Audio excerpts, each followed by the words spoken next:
শুভ দুপুর ভাই বোন, সবাই কেমন আছেন? আশা করি আছেন ভালো। আপনাদের দোয়ায় ভালোবাসায় আমিও ভালো আছি। ভাই বোনেরা, নতুন করে ভিডিও নিয়ে আবারও আসলাম আপনাদের মাঝে। ফুল ভিডিওটা দেখতে হলে আমার সাথেই থাকা লাগবো। ভাই বোনেরা, আজকে রান্নাঘর থেকে রান্নার ভিডিওটাও উপহার দিলাম। অনেকজনে বলেন আসলে আপু রান্নার ভিডিও এখন দেন না কে, তাই রান্নার ভিডিওটা আজকে দিলাম। তো যাই হোক, এখানে আসলে আমি আবার মাংসটা আলু না দিলে আমার ভালো লাগে না, আমি আলুটা পছন্দ করি বেশি।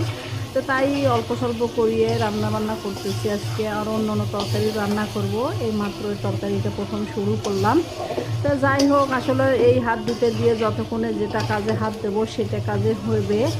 আসলে আমার হেল্প করার মতন কেউ নাই, আমি নিজে নিজে করি। আপনার ভাই এগুলো অফিসে না যায় কোনো সময়, তাহলে আমার হেল্প করে। তাছাড়া ও তো ওর সময় নিয়ে ও বাঁচে না, কিন্তু আমার সময় কোন সময় দেবে। তো যাই হোক, করার কোনো কিছুই নাই ও। তো ফুল ভিডিওটা দেখেন, টেনে টেনে দেখবেন না ভাই বোনেরা। ফুল ভিডিওটা দেখে একটা লাইক দিন, কমেন্ট করেন। আসলে আমার রিস্ক কমে যাইতেছে, আপনারা অবশ্যই লাইক দিন। ফুল ভিডিওটা দেখবেন, টেনে টেনে দেখলে কোনো কিছুই দেখতে পারবেন না। হাতে সময় থাকলে ভিডিও দেখেন, হাতে সময় না থাকলে নাই। সব সময় আমরা সামাজিক ভিডিওগুলো